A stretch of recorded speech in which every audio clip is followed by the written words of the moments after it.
Doctor صاحب کسی بھی بیماری سے پہلے کچھ سمٹمز ظاہر ہوتے ہیں، کچھ سائن ظاہر ہوتے ہیں جس سے ہمیں پتہ چل جاتا ہے. ویسے تو مجھے لگتا ہے کہ ہمیں اپنے ٹیسٹ بڑے پراپرلی کروانے چاہیے اور فیملی ڈاکٹرز کو بھی وزٹ کر لینا چاہیے تاکہ ہم دیکھتے رہیں کہ کیا چیزیں ہیں. لیکن کچھ ایسے ہمارے ناظرین کے لیے سائنز اور سمٹمز بتائیے گا کہ اگر آپ کے گردے خراب ہو رہے ہیں تو آپ کو تھوڑا سا بیفور ٹائم پتہ چل جائے کہ آپ یہ ابھی الارمنگ سچویشن بن رہی ہے گردوں کے حوالے سے. دیکھیں، جو سب سے پہلا سائن جو کہ ڈائبیٹک پیشنٹ میں آتا ہے اور ہم لوگ اسے اگنور کرتے ہیں، پیشنٹس کو اگنور کرتے ہیں، جو آگے جا کر نوبل ڈائلسس تک پہنچتی ہے، وہ ہے پروٹین یوریا.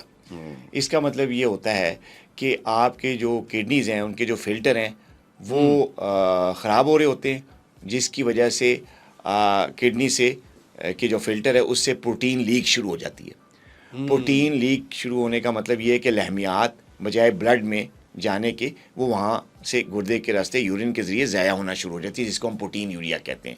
اور اس کی جو شکل یا سمٹم جو یا سائن جو آتا ہے وہ آتا ہے کہ انسان کے یورین میں فوم آنا شروع ہو جاتا ہے، جس کو جھاگ کہتے ہیں. اور یہ جھاگ عام جھاگ سے ڈفرینٹ ہوتی ہے. اور ڈفرینس کیا ہوتا ہے کہ جو یہ پروٹین یوریا کی جو فومی یورین ہے یا جھاگ جو ہوتی ہے جو یورین میں آتی ہے، جو لوگ آبزرو کرتے ہیں اپنے پیشاب پہ، وہ بہت دیر تک قائم رہتی ہے فلش پانی کے اوپر. صحیح، یعنی فوراً ختم نہیں ہوتی. فوراً ختم نہیں ہوتی. جو عام جھاگ ہوتی ہے، جو کہ ڈیزیز نہیں، ایک عام جھاگ ہوتی ہے، وہ فوراً تھوڑی دیر میں 1-2 منٹ میں وہ جھاگ ختم ہو جاتی ہے، ڈیزالو ہو جاتی ہے پانی میں.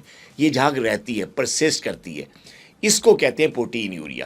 اور یہ سب سے پہلا سائن ہے اور لوگ اس کو نظر انداز کرتے ہیں، نہ اس کے متعلق کوئی ٹیسٹ کراتے ہیں، جس کی وجہ سے ہوتا کیا ہے کہ گریجولی یہ بڑھتا رہتا ہے، لیکیج بڑھتی رہتی ہے، پروٹین یوریا بڑھتا رہتا ہے.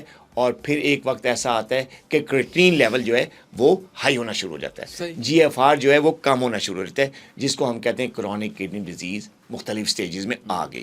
تو اصل میں یہ وہ سائن ہے جو سب سے پہلے نمودار ہوتا ہے. اس کے بعد میں پھر پاؤں کی سویلنگ، اینکل سویلنگ، آنکھوں کے گرد سویلنگ آنا، تھکاوٹ کا رہنا، بی پی ہائی رہنا، یہ پھر بعد کے سائن سمٹمز ہیں. لوگ کیا کرتے ہیں ڈاکٹر کے پاس ٹیسٹ لے کے جاتے ہیں گردے کے لیے، الٹرا ساؤنڈ کرا لیا کڈنیز کا، وہ ٹھیک ہی آتی ہیں.